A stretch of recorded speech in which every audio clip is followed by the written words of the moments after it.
Hey guys, welcome to Priceless B Movies. I'm your host Colin Price, and I apologize for the somewhat bare surroundings. My wife and I just moved into our first house. I was actually going to wait a little while to record any more reviews. I mean, just things keep happening in life, but you know, when you work full time and then you're moving, it's kind of like, okay, well, I'm not going to have internet for a little bit anyway. I'm just going to wait to record any more material. But then she and I went to the theater last night to see this movie, and I've just decided I can't really wait. I've got some thoughts on this one. Faces of Death.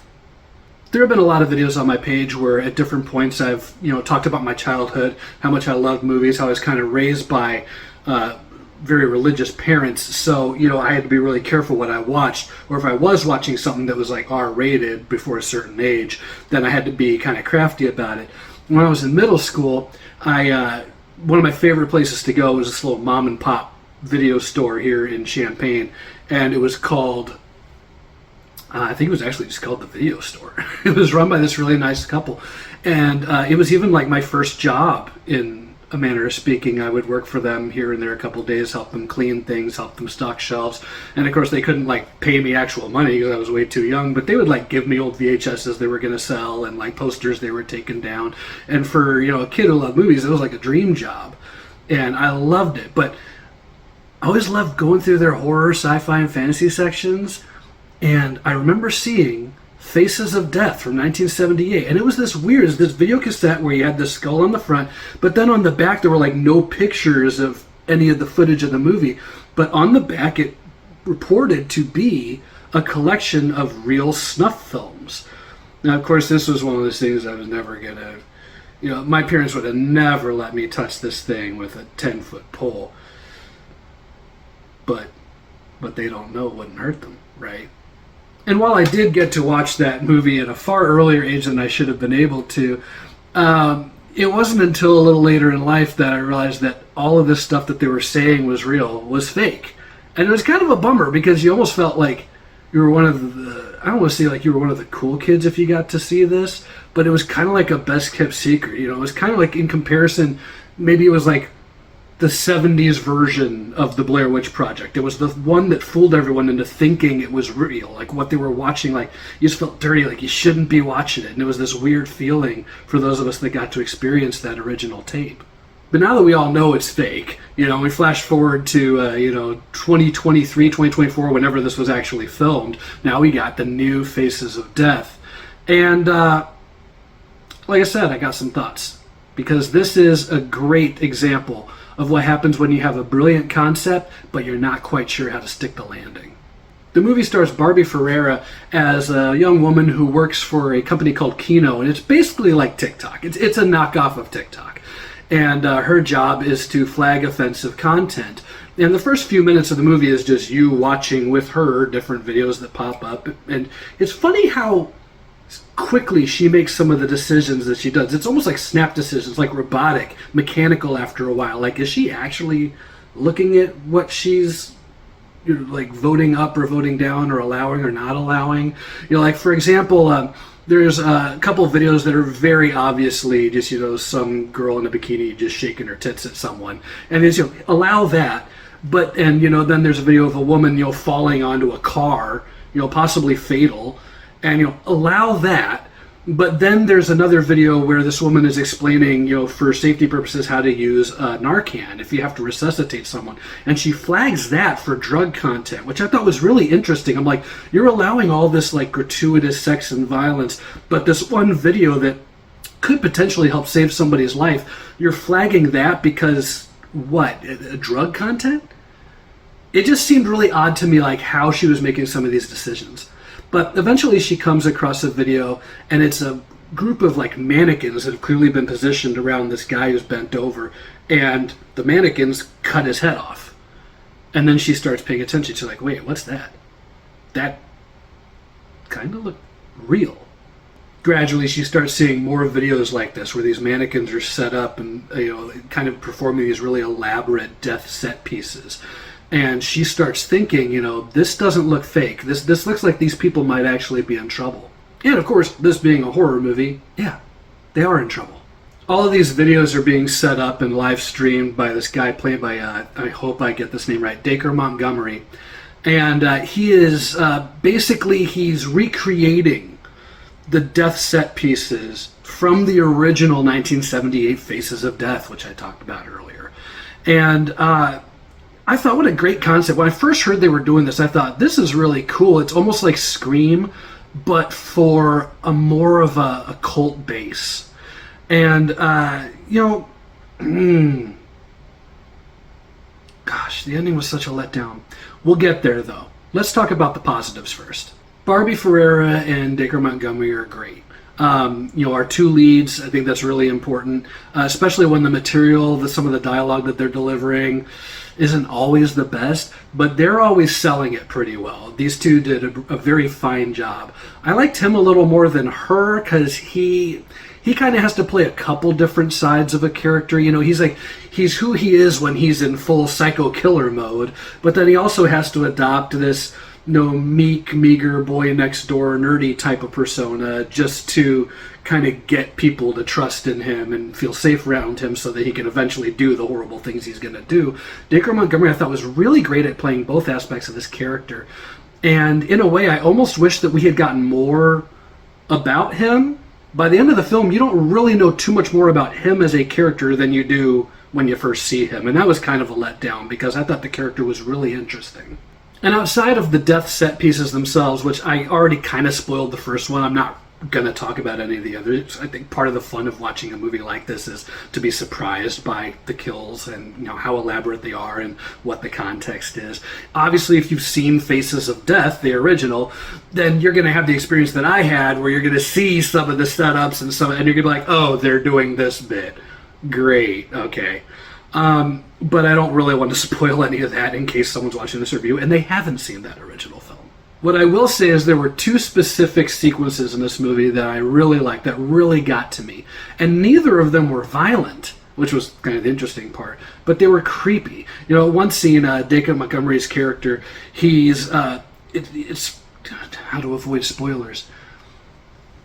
He's looking for somebody, and he just clicks their profile on like a Reddit page or something, and within something like 30 to 40 seconds, he's found their Facebook, he's found where they work, he's found their address, and the level of realism that's presented in this scene was really insanely creepy to me because I'm like, it really is that easy. If someone is that tech savvy, it is really that easy for them to find out everything about you.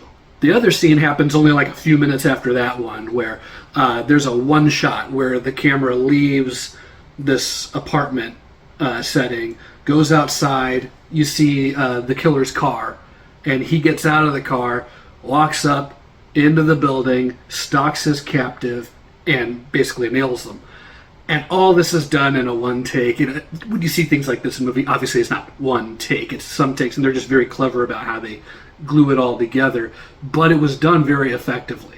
Also, the whole setup of the movie, the whole first hour of the film, where you're going back and forth between what she's doing, what he's doing, and you're building toward this eventual point where they're going to cross paths. The setup of the movie was really good. I was never bored by it. Of course, like a lot of Faces of Death, I was just kind of waiting to see what the next video was going to be, what the next set piece was going to be. And so for the sequences that were a little repetitive, it was kind of like I was able to tolerate it because I was like, this is all building toward the next kill. And so that kept me involved in it. But, when you get into the negatives, the last half hour of this movie is a real mess.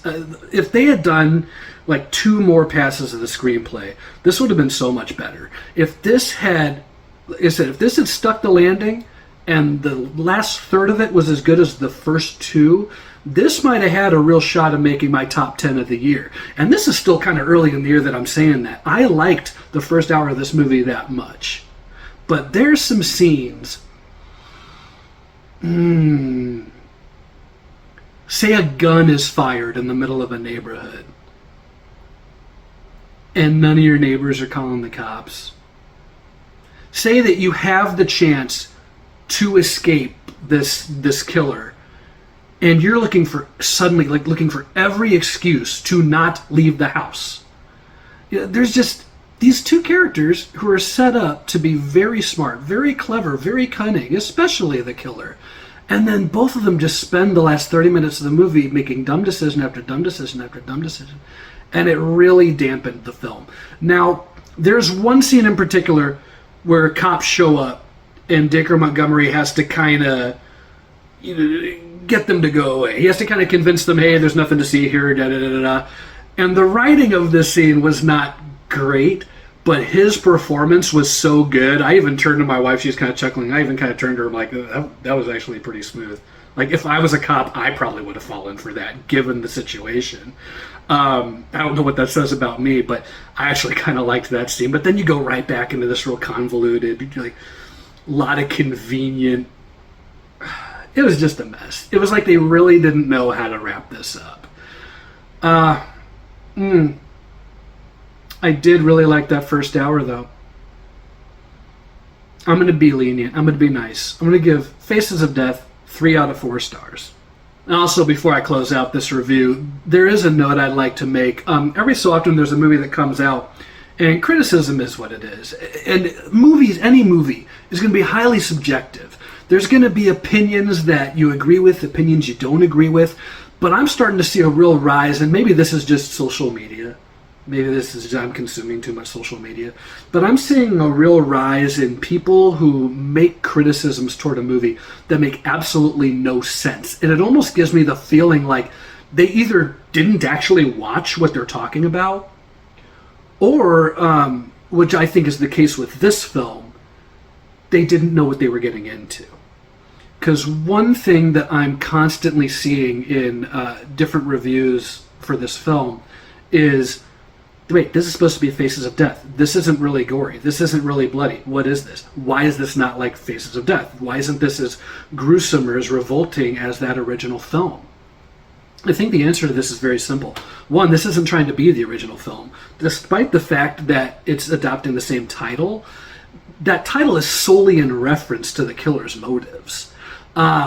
He's recreating scenes from the original movie. And when you see these recreations of these scenes, they're pretty accurate to that original film. They're about as gory and about as messy and about as creepy as the sequences in that film. So I don't think it's that when people are saying that, they're saying, oh, this isn't bloody or this isn't as, disgusting as the original movie. I think what it is these people are like me. And we all saw this movie at an age where we probably shouldn't have. And to our kind of impressionable minds, we all thought this was more gruesome than it actually was. We thought that this was that it was bloodier and sicker than what it... So now with the standards of especially slasher movies today, and we have either Saw or even like Terrifier levels of violence, this movie is not that. It's not. It's bloody and violent, but mostly in reference to what it's mimicking. So you have to know that. If you've seen the original Faces of Death, there's not much in this movie that you haven't seen before, but that's also the point. And I just really wanted to make that clear to anyone watching this review who has seen online, like, oh, this movie is not bloody, it's not violent, this is really tame, this is rare. It's really not. It's just that, if you wanted this movie to be like the original movie, first of all, I don't know what you wanted. I don't see anyone releasing in theaters just a collection of snuff tapes in this day and age. I don't know what you were thinking this was going to be. It's not that. It's not the original. It's not even the sequels. It is a film about someone recreating sequences from the first Faces of Death. I just want to make that really clear. But now that I've made that point, 3 out of 4 stars for me. Would I watch this again? Yes. But that ending, man, that was rough. And I think that both Barbie Ferreira and Dacre Montgomery deserved a little better in the plot department. That's my review of Faces of Death. Make sure you're keeping your eye out for more content, because once I do get settled in my new home and get my little studio area in here set up, I will get back to making more videos more frequently. I know I've said that in the past, and then I disappear and ghost for like 2 months. But I'm going to have a lot more free time than I used to talk about some of my favorite movies. Also, I do plan to keep posting reviews for newer stuff, but then also taking the time to go back to what this channel was originally supposed to be about, me talking about older films I think are unappreciated or that not a lot of people know about, that I want to raise awareness for. Thank thanks for watching, and stay tuned for more Priceless B movies.